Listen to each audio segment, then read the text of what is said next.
여러분, 염려가 없는 사람들이 있을까요? 네, 사람들은 크고 작은 이런저런 문제로 염려하며 삽니다. 그런데 이 염려라는 것이 우리의 몸과 영혼의 건강을 얼마나 해치는지 모릅니다. 그래서 어느 심리학자는 이 염려를 가리켜서 느린 형태의 자살이다라고 했습니다. 염려라는 것이 그만큼 우리에게 괴롭다는 거죠. 스스로를 죽일 수 있다. 무슨 이야기죠? 그런데 이 염려들 중에 가장 큰 염려가 뭘까요? 여러분은 어떤 염려를 가장 많이 하시는 것 같습니까? 가만히 보면 대부분이 돈에 대한 염려가 아니겠습니까? 직접적이든 간접적이든 다 돈과 연관된 그 일로 인해서 염려하는 경우들이 참 많습니다. 중국 선교의 아버지라 불려지는 허드슨 테일러 선교사님의 이야기입니다. 여러분 생각해 보세요. 중국에 선교를 갈 정도로 얼마나 믿음이 좋은 분이겠습니까? 이런 분에게도 이 선교 일을 하다 보니까 일이 점점 많아지고, 일이 많아지면 뭐가 필요해요? 그 일을 하려면 뭐가 필요해요? 돈이 필요하죠.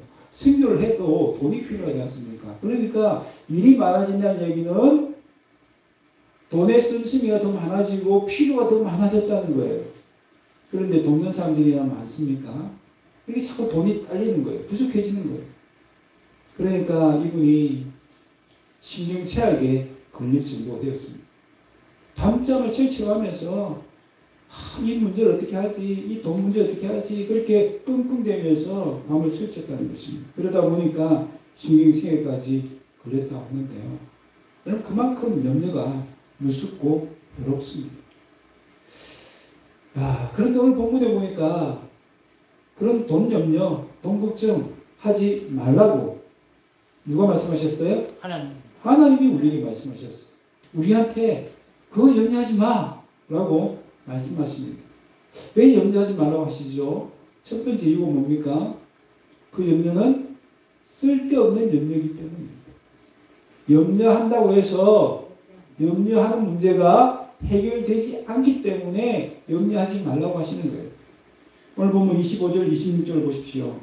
염려한다고 해서 키를 한 자라도 더할 수 있느냐? 여러분 생각해 보시면, 여러분 지금 염려하는 만약에 키 문제다. 키에 대해서 막 염려한다고 해서 키가 갑자기 한 자나 자라겠습니까? 절대 그럴 수 없는 거죠. 이 헬라의 원문의 뜻은 두 가지가 있습니다. 하나는 키라는 뜻도 있고 하나는 수명이라는 뜻도 있어요. 그 수명이라는 이 말로 넣어보면요, 염려한다고 해서 수명이 1시간도 연장될 수 없다는 거예요. 그렇지 않습니까? 죽어가는 사람이 막 염려한다고 해서 갑자기 수명이 1시간 늘어나고 그럴 수 없는 거 아니에요. 염려한다고 해서 그런 일들이 전혀 이루어질 수 없는 거죠. 그러니까 쓸데없는 염려, 해도 소용이 없는 그런 염려는 하지도 말라는 겁니다. 사실 우리 많은 염려거리가 무엇 때문에 생깁니까? 생명과 다 관계가 있죠. 어떤 사람이 비행기를 타려고 하고 있는데 뉴스에 비행기가 추락해서 전원이 사망했다는 그런 기사가 뜬 거예요. 그거 보고는 갑자기 염려가 생겼어요. 내가 타는 비행기도 혹시 떨어지지 않을까? 그런 염려가 생겼습니다. 그 염려 때문에 비행기를 타는 것 내내 바깥에 있는 아름다운 그 풍경들을, 그 석양의 아름다움들을 누리지 못하고 그냥 끙끙거리면서 그 비행기를 탔다는 거예요. 비행기가 떨어졌을까요? 아니요. 전혀. 여러분 세상에 자동차 사고도 많고 철도 사고도 많고 배 침몰하는 사고도 많은데요. 가장 안전한 운송수단이 비행기라고 합니다. 그만큼 사고율이 떨어지는 거예요. 우리가 이제 뉴스상에 한 번씩 그렇게 큰 참혹한 사고 일어나는 거 보니까 저기 대단하다 싶지만 확률로 따지면 그만큼 잘 일어나지 않는다는 것입니다.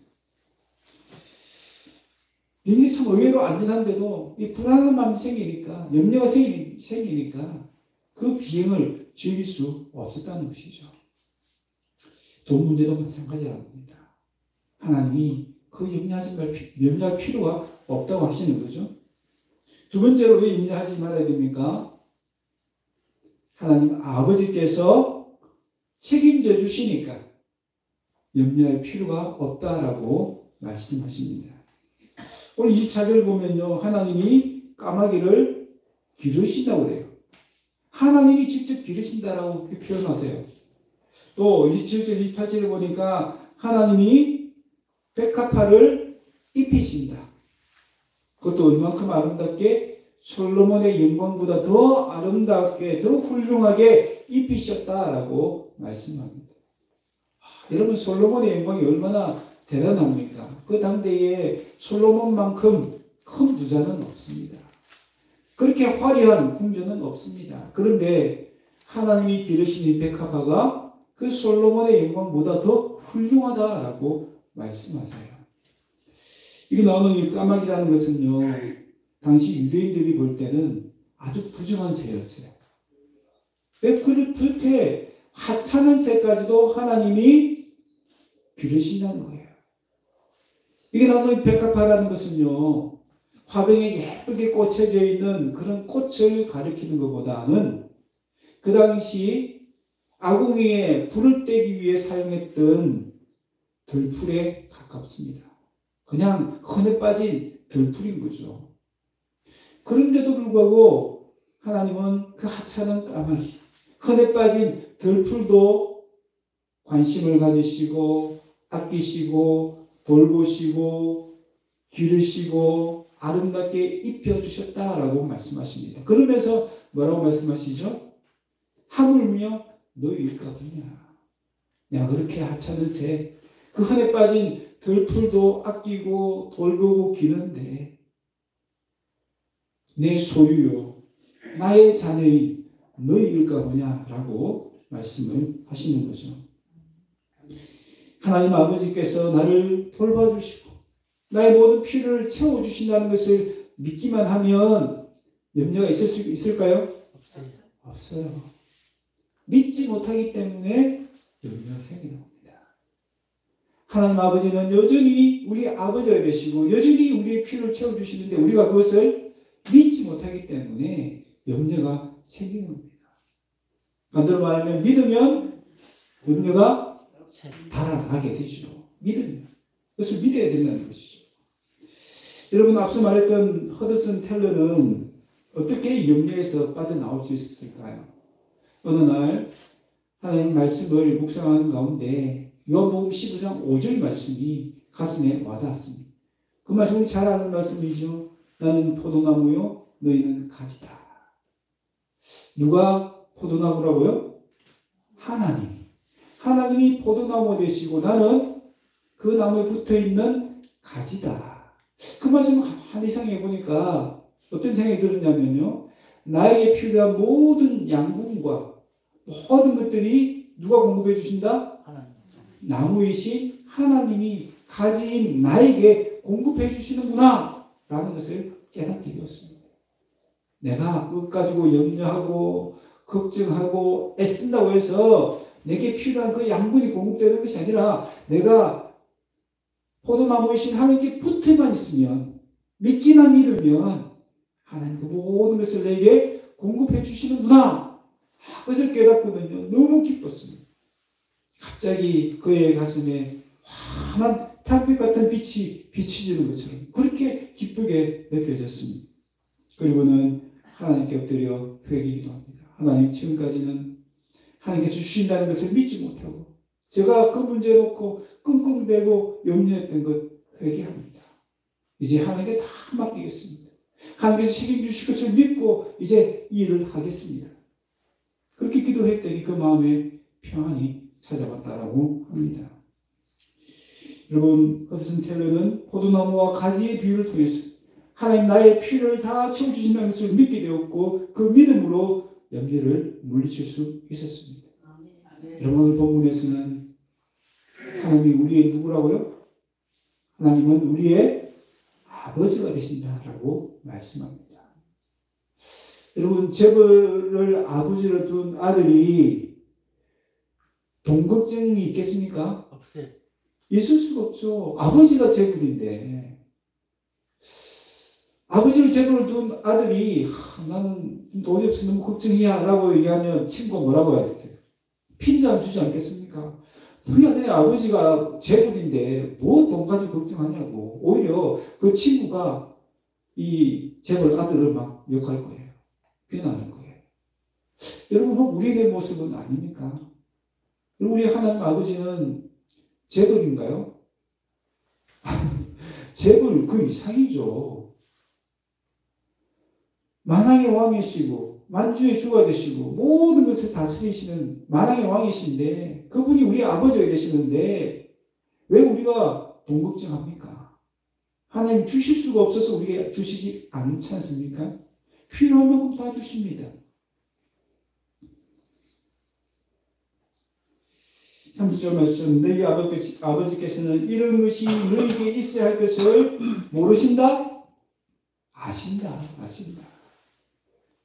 여러분, 제발 아들도요, 돈이 필요할 때가 있습니다. 그러면 어떻게 해야 됩니까? 아버지한테 이야기를 해야 되죠. 왜 아버지가 모를 수 있으니까. 그죠? 이 아들이 지금 뭐가 필요한지 모를 수 있잖아요. 제발 아버지는 돈이 있어도 이 아들에게 왜 돈이 필요하고 얼마만큼 필요한지 모릅니다. 근데 하나님은 어때요? 하나님 아세요. 내가 왜 돈이 필요한지, 내가 얼마만큼의 돈이 있으면 충분한지 다 아신다는 거예요. 그만큼 채워주신다는 겁니다. 우리가 그 이상 욕심을 부리기 때문에 마음에 염려가 꼭 생기지 않는지 우리 자신을 돌아볼 수 있어야 합니다. 하나님은 우리의 필요를 아십니다. 충분히 주실 수 있습니다. 내가 아버지인데 설마 너희들에게 먹을 것 입을 것 주지 않겠느냐라고 오히려 반문하고 있지 않습니까? 그러니 우리는 아버지 되신 하나님께 우리 염려를 다 맡기십시다. 하나님 왜 이런 말씀하실까요? 왜 그 세상의 염려들, 물질에 대한 염려는 다 맡기라고 말씀하신 이유가 있습니다. 이것이 31절에 나옵니다. 다만 너희는 그의 나라를 구하라. 하나님 왜 우리에게 이런 물질에 대한 염려를 다 맡기고 내가 책임져 주시겠다라고 말씀하니까 너희는 그 걱정하지 말고 뭐 걱정? 그의 나라를 구하는데 걱정해라. 염려의 대상을 바꾸라는 겁니다. 세상 염려 버리고 이제는 하나님이 염려하시는, 하나님이 걱정하시는 그 하나님 나라, 너희들도 그 염려에 너희 삶을 드리라라고 말씀하는 겁니다. 여러분, 세상 사람들은 물질이 없으면 나는 죽는다라고 생각합니다. 그렇죠? 왜 목숨 걸고 돈을 벌려고 합니까? 그것 없으면 내가 못 산다고 생각하니까. 그 생각이 사로잡혀 있으니까 그 물질에 늘 구하는 거예요. 많이 가지고 있어도 이것을 충분하지 못하다고 생각하니까 지난주에 그 어리석은 부자처럼 또 창고 짓고 또 창고 짓고 계속 쌓기만 하는 거죠. 쌓아져 있으면 내가 잘 산다고 생각하는 거죠. 그런데 우리 주님은 뭐라고 말씀하십니까? 그것을 이웃들에게 나누고 베풀라고 말씀합니다. 물질을 추구하지 말고 하나님 나라를 추구하라고 말씀하십니다. 여러분, 하나님은 왜 우리를 하나님의 자녀로 삼으셨을까요? 우리가 이 땅에서 그저 잘 먹고 잘 사는 그런 생존을 위해서 우리를 부르셨을까요? 아닙니다. 하나님은 우리가 이 땅에서 하나님 나라를 세우는 사명을 위해서 부르신 줄 믿습니다. 그래서 우리는 이 생존의 문제는 하나님께 맡겨드리고 우리는 하나님께서 우리에게 맡겨주신 사명을 위해서 살아야 될 줄로 믿습니다. 내가 어떻게 하면 하나님의 나라를 세울 수 있을까? 거기에 우리의 관심과 초점이 다 맞춰져 있어야 하는 것입니다. 그런데 이렇게 하나님 나라를 세우라는 이 거창한 명령을 들을 때 여러분 부담되지 않습니까? 나같이 부족하고 나이도 없고 많고 가진 것도 없고 잘하는 것도 없는데 어떻게 하나님 나라를 세우지? 그런데 오늘 32절을 보세요. 하나님께서 우리에게 뭐라고 말씀하십니까? 적은 무리여 무서워 말라. 너희 아버지께서 그 나라를 너희에게 주시기를 기뻐하시느니라 말씀합니다. 하나님이 우리가 적은 물이라는 것 아십니다. 우리가 약하다는 것 아십니다. 우리가 할 수 없다는 것 아십니다. 그런데 왜 우리에게 그 한 나라를 세우는 일을 감당하라고 말씀하실까요? 우리가 그 한 나라를 세우는 하나님의 소원에 우리가 동참하기를 원하시기 때문입니다. 우리가 하나님의 동력자가 되어서 이 땅에 한 나라가 세워가는 그 기쁨을 하나님과 함께 누리기를 원하시기 때문이죠. 여러분, 아들은 아버지의 가업을 이어가야 되지 않습니까? 하나님의 아버지의 마음을 우리가 이해하고 하나님께서 기뻐하시는 그 일을 우리가 해야 되는 거예요. 그 일이 뭡니까? 하나님 나라를 이 땅에 세우는 겁니다. 오늘 우리는 먹을 것, 입을 것을 염려하는 세상 속에서 살고 있습니다. 그런 것 없으면 못 산다고 생각하는 세상 속에 살고 있습니다. 그래서 당연히 이 세상에서의 성공과 영광을 추구해야 된다라고 사람들은 이야기합니다. 그런데 오늘 말씀은 단호하게 그렇지 않다라고 말씀합니다. 우리는 이 세상의 성공이나 영광을 추구할 것이 아니라 무엇을? 하나님 나라의 영광을 추구해야 합니다. 여러분, 하나님 나라의 영광은요, 솔로몬의 영광보다 더 큰 줄 믿습니다. 그 하나님의 영광을 우리에게 주시겠다라고 오늘 약속하지 않습니까? 그 주실 그 하나님의 나라의 영광을 생각한다면 오늘 세상의 염려는 다 내려놓을 수 있습니다. 세상 사람들은 이 땅에서 나만 잘 먹고 잘 사는 이기적인 나의 왕국을 세우려고 합니다. 그리고 그렇게 잘 세우면 그것이 성공이라고 얘기합니다. 그런 오늘 말씀은 반대로 얘기하죠. 우리가 추구해야 될 삶은 그 세상 사람처럼 나만 잘 먹고 잘 사는 그런 세상이 아니라 하나님의 통치 아래서 모든 사람들이 화평을 누리고 함께 잘 사는 나라를 세우는 것이 하나님의 뜻이다라고 우리에게 가르쳐주고 계십니다. 그럼 구체적으로 예를 들어서 어떻게 하는 것이 하나님 나라를 구하는 것일까요? 33절 같이 한번 읽어보겠습니다. 시작. 너희 소유를 팔아 구제하여 낡아지지 아니하는 배낭을 만들라라고 말씀합니다. 여러분, 세상 사람들 물질을 구하는데 하나님 우리에게 물질을 어떻게 하라고요? 팔아서 나누라라고 말씀합니다. 더 가지려고 하는 이 세상 속에서 더 가지기보다 오히려 베풀라라고 말씀하시는 거죠. 여기서 낡아지지 않은 배낭은 무엇을 의미합니까? 바로 천국의 은행을 의미합니다. 우리 지난주에 살펴본 것처럼 그 어리석은 부자의 근론에서 말씀한 것처럼 하나님께 부유한 자가 되어라는 것입니다. 하늘은행, 천국은행에 많이 쌓아서 하늘의 부자가 되어라는 것이죠. 진정한 부자가 되어라는 것입니다. 스페인의 유명한 속담에 수에는 주머니가 없다라는 말이 있습니다. 우리나라도 비슷한 말이 있죠. 예, 빈손으로 왔다가 빈손으로 간다라는 말이 있지 않습니까? 여러분, 세상 사람들은 그렇습니다. 빈손으로 왔다가 빈손으로 갈 수밖에 없습니다. 그런데 성경은요, 달라요. 올 때는 빈손이지만 갈 때는요, 물론 들고 가지 않지만 이미 저 천국 하늘에 우리의 보물을 쌓아둘 수 있습니다.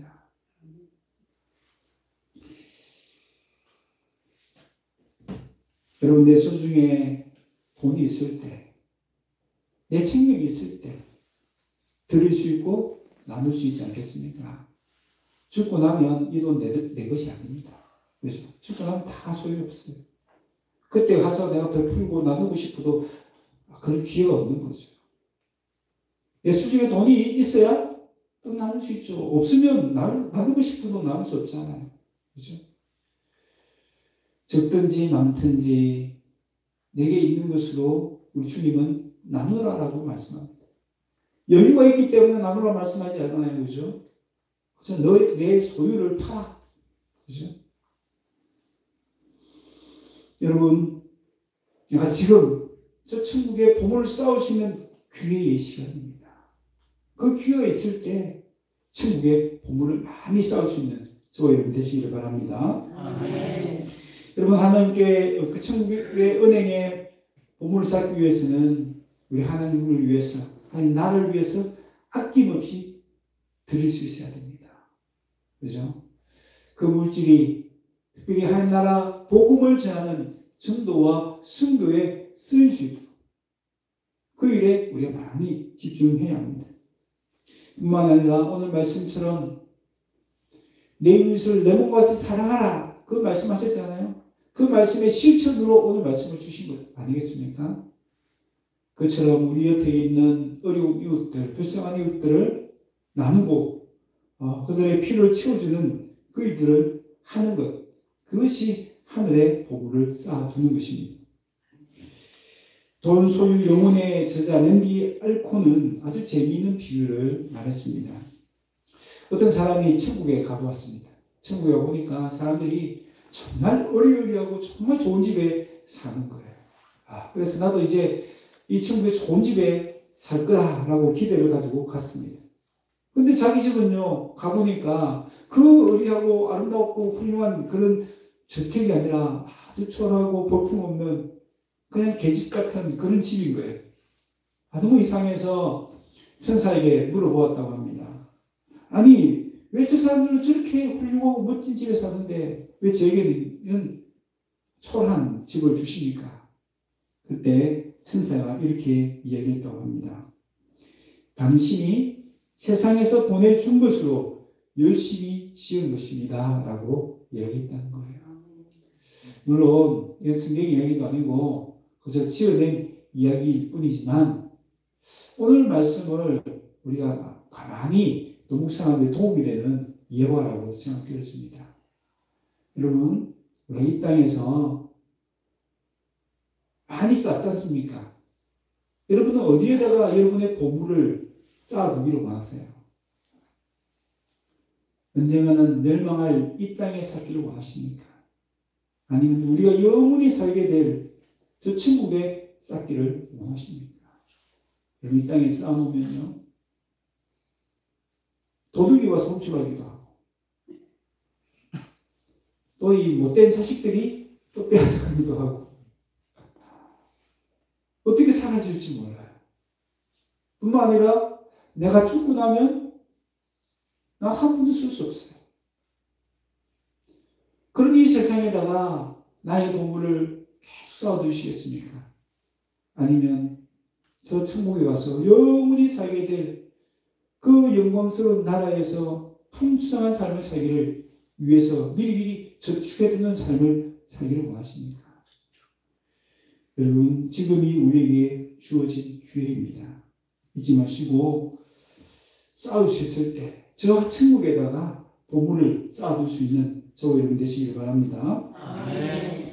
오늘 예수님은 말씀의 결론으로 34절에 보물이 있는 곳에 우리의 마음도 있다라고 말씀합니다. 여러분의 마음은 어디에 머물기를 원하세요?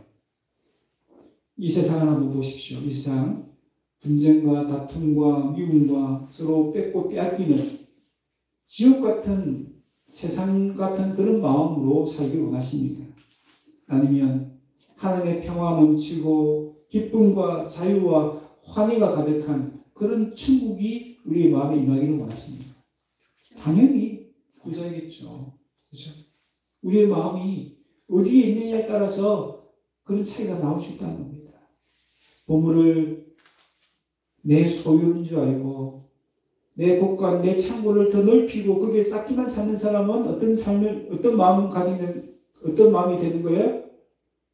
서로 뺏고 빼앗기는, 전쟁이 끊임없는, 미움과 다툼이 가득한 지옥 같은 그 삶에 내 마음이 있는 거예요. 왜요? 보물이 거기에 있으니까. 보물이 거기에 있으니까. 내 마음도 그런 지옥 같은 마음이 되어 있는 거예요. 보물을 하늘에 두는 사람 어떻다고요? 내 마음도 거기에 있는 거예요. 천국 같은 그곳에 내 마음이 있는 거예요. 여러분 정말 천국을 사모하십니까? 정말 천국을 사모하신다면 여러분 마음이 어디에 머물러야 되는지를 한번 잘 생각해 보시기 바랍니다. 나는 입으로는 천국을 사모한다고 하면서 보물 이 땅에 쌓아두면서 마음이 여전히 이 땅에 머물러 있다면 그 사람은 진정한 천국을 누릴 수가 없어요.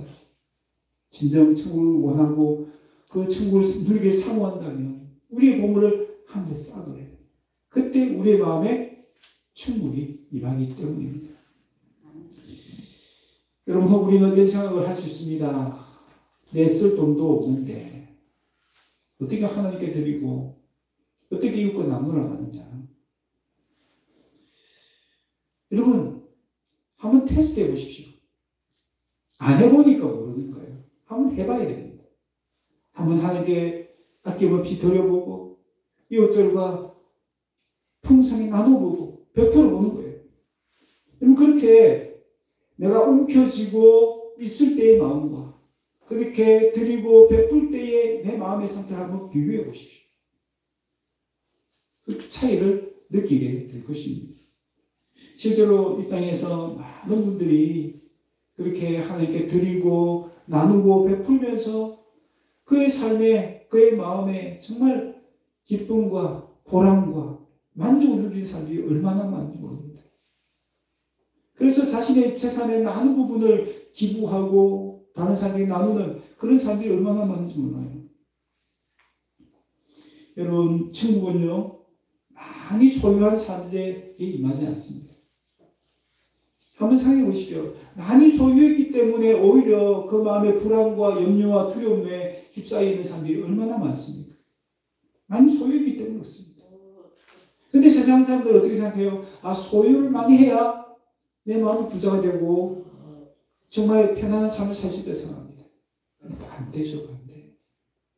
오히려 가진 것을 나누고 베풀 때 마음이 더 풍족해지고 나누고 베풀 때 내 마음이 더 보람과 기쁨과 감사가 넘치고. 여러분, 하나님이 괜히 우리에게 나누고 베풀고 하나님께 드리라라고 말씀하지 않습니다. 왜요? 누가 더 유익이기 때문에 드리고 나누고 베푸는 그 사람이 더 유익하고 그 사람이 더 복이 되기 때문에 이 말씀을 우리에게 주신 줄로 믿습니다. 아멘. 우리에게 뺏어가려고 이 말씀 주신 거 아니에요. 하나님이 가난하십니까? 우리가 바치지 않는다고 해서 문제가 있습니까? 아니에요. 그런데도 왜 하나님 이렇게 하나님 나라를 위해서 바치라 하고 드리라고 하고 이것들로 나누라고 하세요? 그럴 때 내 마음에 천국이 임하고 그럴 때 우리가 진정한 하나님 나라의 복을 누릴 수 있기 때문에 이 말씀을 주신 줄로 믿습니다. 아멘. 한번 따라합시다. 보물 있는 곳에 내 마음도 있다. 네, 보물은 이 땅이 아니라 하늘에 쌓아둔다는 것을 꼭 기억하시고 그렇게 하늘에 보물을 쌓으신 분을 말미암아 그 하늘의 기쁨과 그 하늘의 복을 충만하게 누릴 수 있기를 바랍니다. 말씀을 맺습니다. 쓸데없는 염려는 아예 하지 맙시다. 아무런 소용없는 그 염려 왜 붙들고 있습니까? 나를 해치고 나를 해롭게 하는 그 염려 할 필요 없잖아요. 또한 하나님 내 삶을 책임져 주신다는 것을 믿고 염려를 버리십시다. 하나님이 하찮은 까마귀와 흔해 빠진 덜풀까지도 아끼시고 돌보시고 기르시고 입히시는데 하물며 하나님의 자녀인 우리는 어떻겠습니까? 이제 문제에 대한 염려는 다 하나님께 맡겨드리고 우리는 한 나라를 세운 일들에 우리의 관심과 마음을 집중하십시다. 하나님 나라를 위해서 내가 가진 재물을 드리고 이웃들에게 나누고 베풀고 그렇게 할 때 그 재물은 사라질까요? 사라지지 않습니다. 사라지지 않고 저 낡아지지 않는 배낭 저 천국 은행에 차곡차곡 쌓이게 될 것입니다. 무엇보다 그 보물이 있는 곳에 우리의 마음이 있기 때문에 하늘 은행에 보물을 쌓아두면 우리의 마음에 천국이 임하게 됩니다. 그래서 아낌없이 하나님께 드리고 이웃들과 나누고 베풀음을 통하여서 하늘에 많은 부활을 쌓으시고 그래서 내 마음에 천국을 누리는 저와 여러분 다 되시기를 주의 이름으로 축원합니다.